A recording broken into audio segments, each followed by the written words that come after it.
La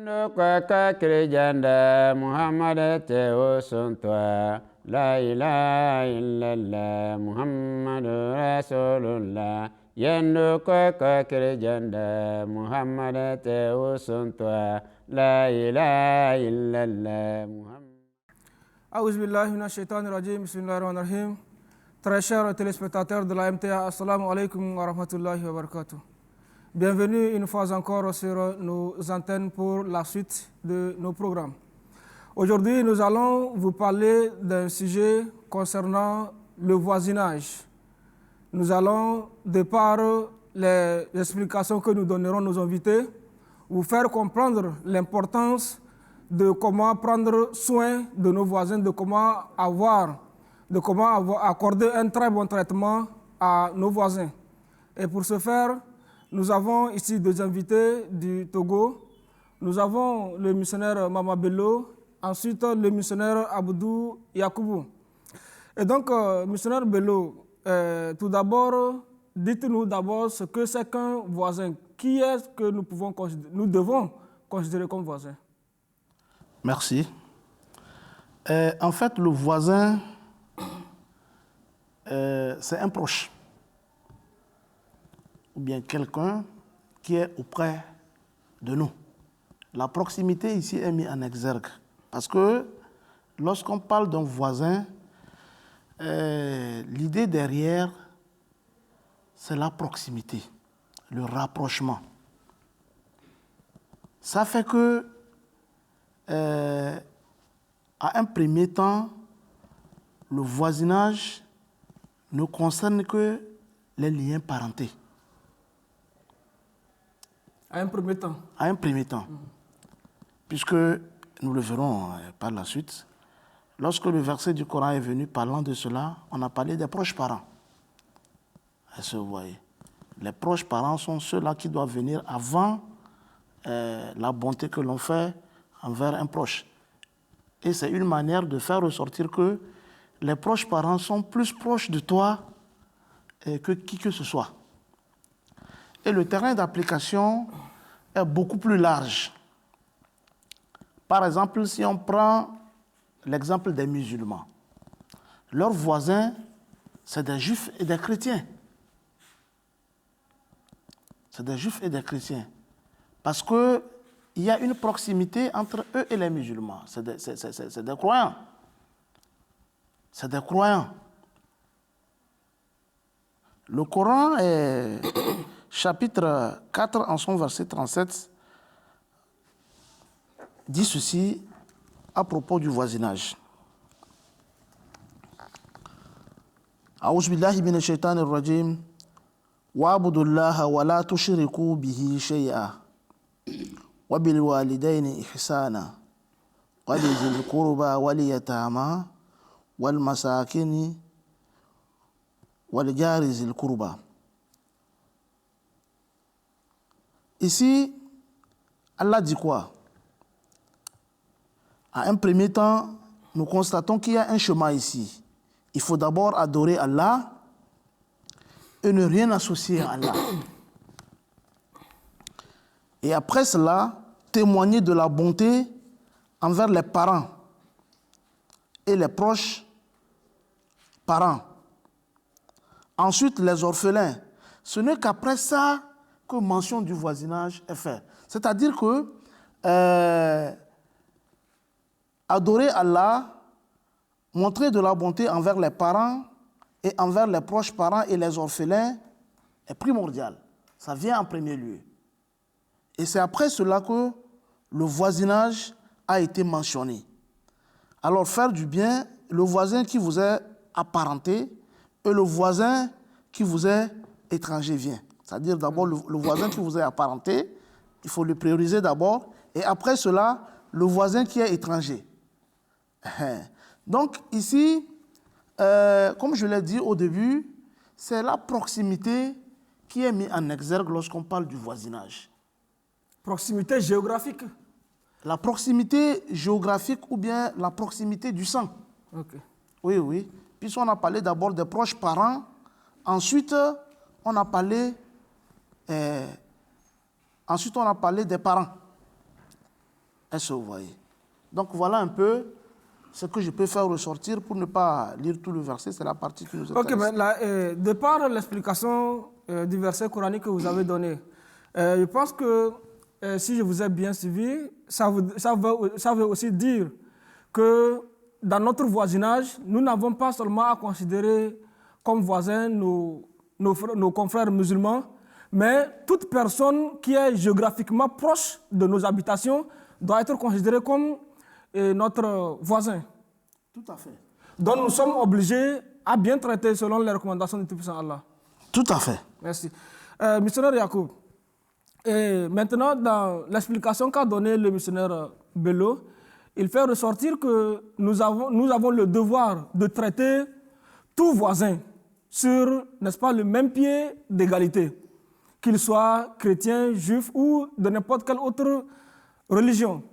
Mais des fois, dans nos sociétés, dans nos différentes sociétés, particulièrement chez nous ici en Afrique, il se fait que certains de nos voisins qui n'ont pas la même foi que nous sont un peu méfiants vis-à-vis nous les croyants, surtout s'ils se rendent compte qu'il y a un musulman qui veut s'installer dans leur voisinage.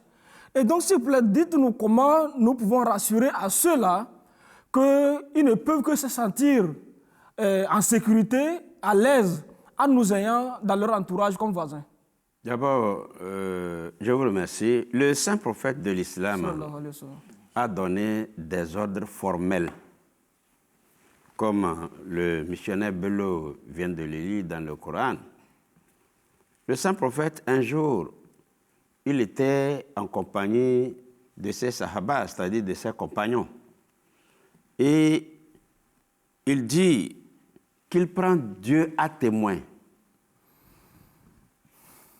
que celui-là n'est pas musulman. Jusqu'à 3 fois. Et mais les sahabas lui disent, mais c'est qui celui-là qui n'est pas musulman, oh, cher messager d'Allah? Et il dit, celui dont le voisin n'est pas à l'abri de ses méchancetés. Vous voyez? Donc, ça veut dire que le saint prophète Mohammed sallallahu alayhi wa sallam nous a donné des règles ici formelles, c'est-à-dire nous devons avoir de l'amour envers le voisin. Et même il a continué en disant que celui dont le voisin a pointé des clous sur son mur, il a dit, sûrement c'est le mur de la clôture, ne doit pas se fâcher. Ouais. Ou bien, si le musulman a des clous sur son mur que le voisin voulait utiliser, donc il devait lui permettre de les utiliser sans aucun problème. Ouais. Donc ici, le voisinage, lorsqu'on parle, prenons l'exemple d'un incendie dans la clôture d'un musulman. Est-ce que vous pensez que le voisin d'à côté qui est chrétien ou juif ou animiste, est-ce qu'il ne va pas apporter de l'eau au secours pour éteindre le feu? De la même manière, le musulman, lorsqu'il y a une détresse chez le voisin non musulman, qui soit aussi, ben, vous devez lui porter secours. À supposer que ce soit un enfant qui est malade, hein, dans la nuit tardive, vous avez un moyen de déplacement et on vient vous cogner à la porte que l'enfant du voisin est malade, s'il vous plaît, on a besoin de votre aide. Alors, il faut sortir rapidement.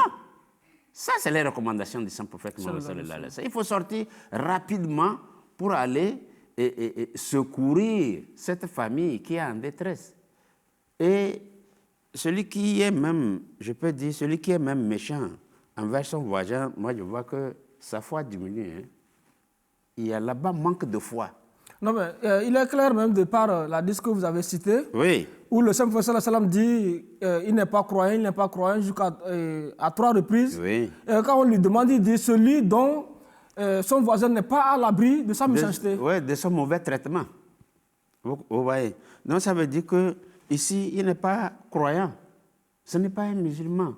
Donc le musulman doit s'occuper de son voisin.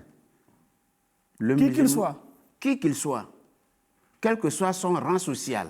Parce que parfois, on met aussi, les gens prennent en importance le rang social. Hein. On trouve que celui qui est à côté de moi, c'est un directeur de cabinet, c'est un quoi. Par conséquent, je dois courir à son secours. Mais et le pauvre? Il est aussi ton voisin. N'est-ce pas, il est ton voisin. Il est à côté de toi, tout près de toi. Ce n'est pas parce qu'il est pauvre. Vous voyez, il y a des gens qui mettent ça aussi en exergue pour dire que non, lui là, c'est une famille pauvre et je n'ai pas besoin d'elle. Plutôt, le directeur qui est à côté, c'est de lui que j'aurais besoin. Donc, il faut familiariser avec lui. Vous voyez, c'est une erreur. Et pour ajouter quelque chose sur ce que le missionnaire Saïb a dit, en fait, c'est pour marteler sur ça. Il a dit que le saint prophète a dit n'est pas croyant à plusieurs reprises.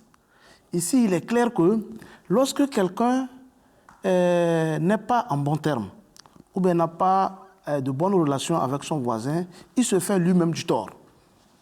Il se fait lui-même du tort dans la mesure où, le missionnaire l'a dit, il a pris un exemple typique de l'incendie. Il y a plusieurs autres exemples qui peuvent venir. Est-ce que vous voyez? Lorsque tu es surpris par un danger, la première personne à même d'attendre ton cri est le voisin, en raison de sa proximité de toi. Si tu n'as pas de bonnes relations avec lui, mais tu crois que lui va accepter de venir t'entendre d'éteindre ton incendie et tu vas l'accuser que peut-être c'est lui qui est l'auteur de l'incendie là. Est-ce que vous voyez?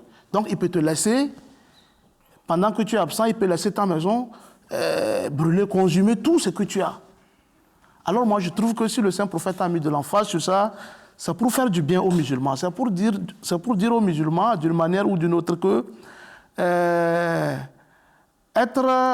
ne pas être en bon terme avec ton voisin, c'est te faire toi-même du tort. C'est un danger. C'est un danger. Puis il te sert de bouclier, tant soit peu. Merci pour la justice. Vous étiez en train de faire mention d'un point là, veuillez le terminer.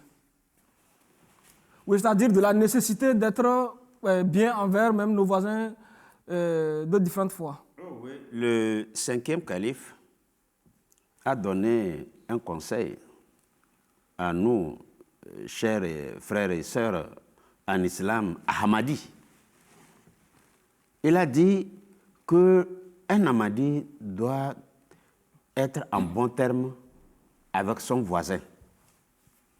Parce que ici, c'était d'abord un ordre du saint prophète Mohammed sallallahu alayhi wa sallam. Or, la Jamaat islamique Ahmadiyya ne fait que suivre les injonctions du saint prophète de l'islam sallallahu alayhi wa sallam. Et voilà, c'est pourquoi ici, notre 5e calife bien-aimé nous a encore exhorté, nous rappelle encore de retourner à la sunna du saint prophète de l'islam sallallahu alayhi wa sallam. Mais il faut aussi faire comprendre aussi le fait que le saint prophète Mohammed sallallahu alayhi wa sallam, quand lui-même était à Médine, il y avait des tribus chrétiens et juifs autour de Médine, dont il avait toujours recommandé aux croyants de ne pas provoquer qui que ce soit de ces tribus, qu'ils soient musulmans, juifs ou chrétiens, ou même païens. Et donc ça aussi, c'est quelque chose qui devra aussi rassurer à tout un chacun, qu'en réalité, avoir un musulman dans son voisinage ne peut qu'être une source de sécurité, en fait. Voilà, parce que le saint prophète sallam avait aussi dit qu'un vrai musulman aussi doit sécuriser les croyants des autres religions. Son entourage.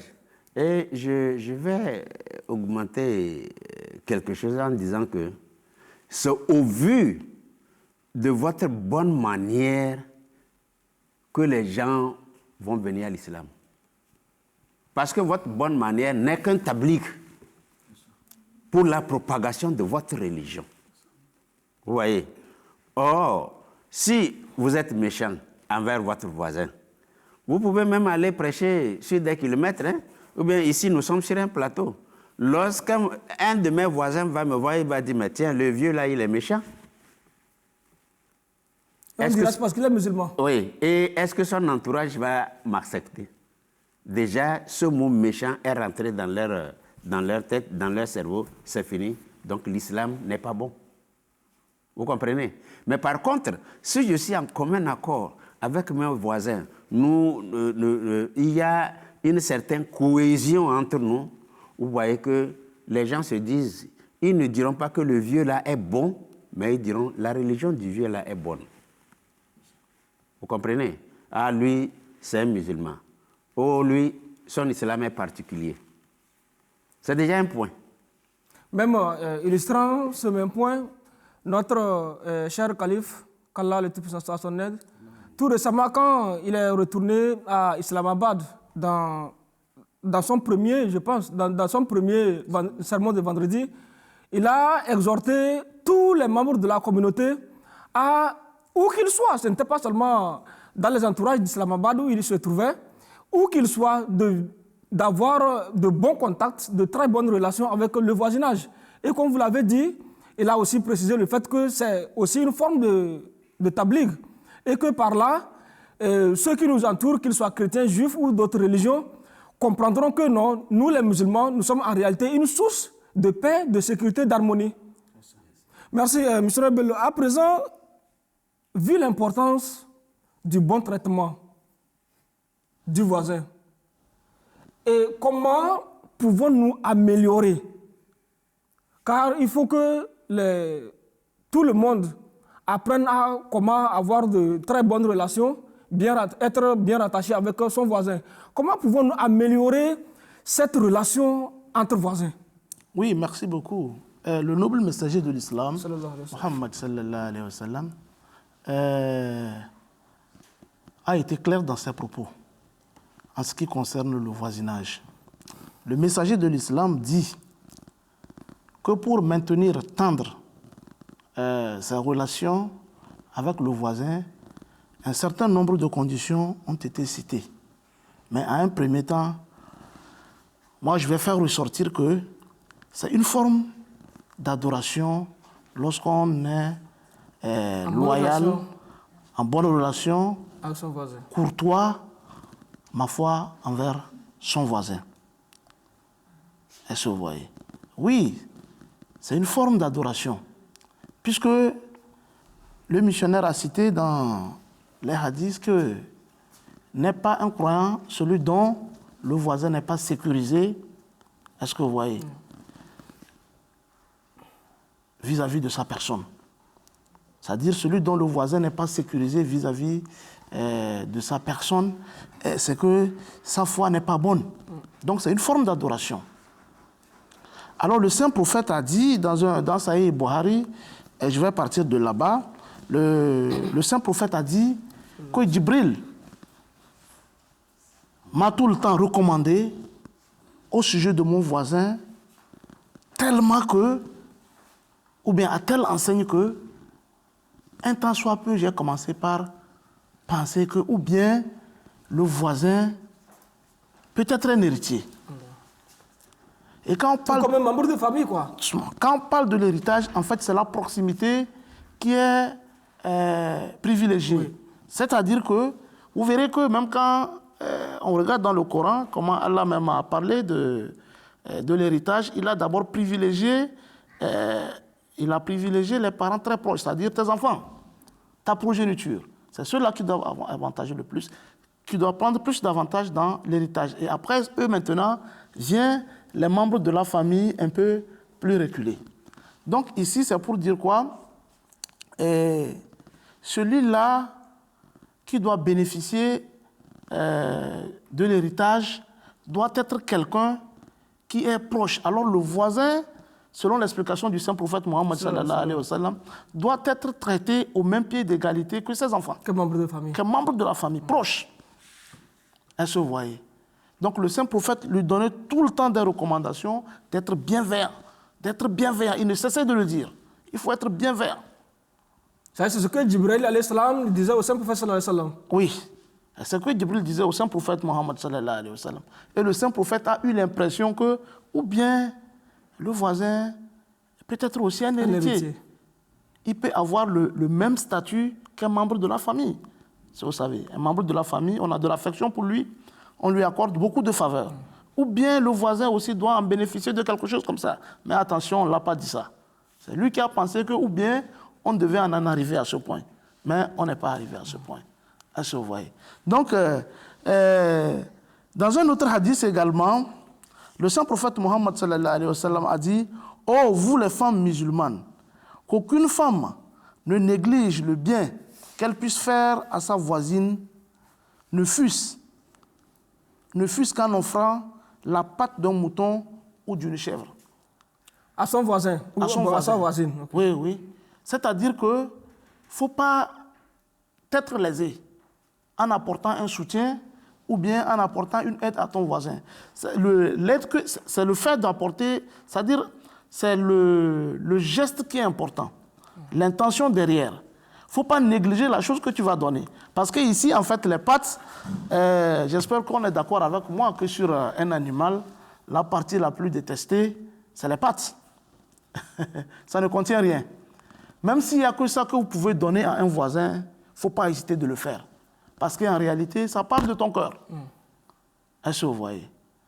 Donc voilà ce que le saint prophète Mohammed sallallahu alayhi wa sallam a recommandé aux femmes musulmanes, qu'il ne faut pas qu'elles hésitent. Et il a encore dit quelque part que lorsque vous voulez faire un repas à sauce, il ne faut pas cesser d'augmenter de l'eau. Pour le fait que cela soit grand, la quantité soit grande, afin de penser sur le voisinage. Partager avec ton voisin. Partager avec ton voisin. Donc le saint prophète nous appelle qu'en réalité, ce ne serait pas une bonne conduite. Que toi, un musulman, tu puisses manger à longueur de journée, tu puisses apaiser ta faim totalement. Et pendant ce temps, le voisin n'a même pas quelque chose, ne serait-ce qu'une fois dans la journée, à déposer sur sa langue. C'est-à-dire, ces conseils du saint prophète Mohammed sallallahu alayhi wa sallam, je pense, devront suffire pour... c'est-à-dire, il suffit de mettre en application ces conseils du saint prophète Mohammed sallallahu alayhi wa sallam, et tout d'un coup, nous verrons que nous allons vivre dans nos sociétés en bonne harmonie avec nos différents voisins. Les maux dont souffre la société aujourd'hui, c'est ça. Oui. C'est le manque d'harmonie. C'est le manque d'harmonie entre les voisins. Le manque d'harmonie entre les voisins.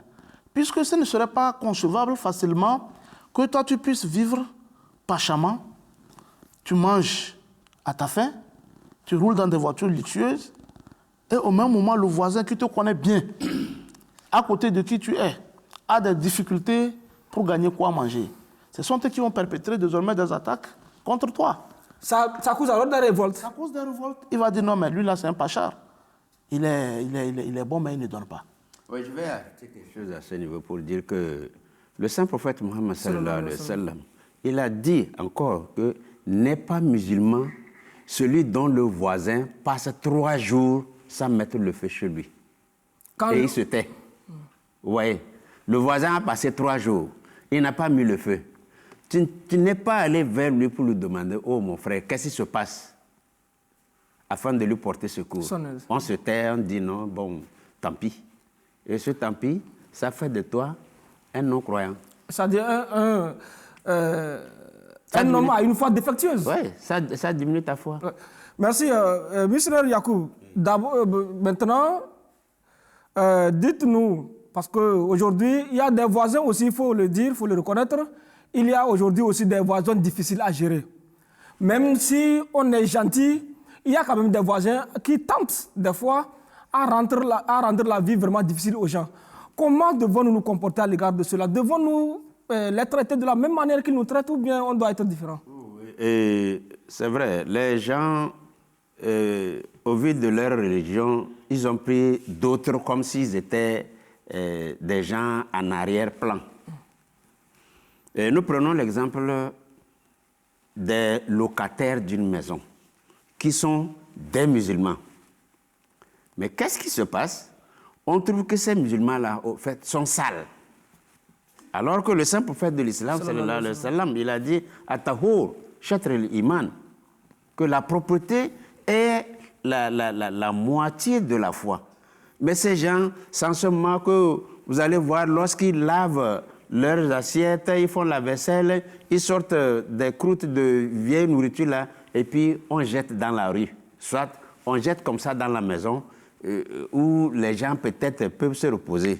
Vous voyez, ces gens-là, nous avons vu d'ailleurs ailleurs où les gens ne veulent pas donner une maison à location à un musulman. Parce qu'ils disent quoi? Ils disent que les musulmans sont sales. Oh, voilà, voici ce que le saint prophète nous dit.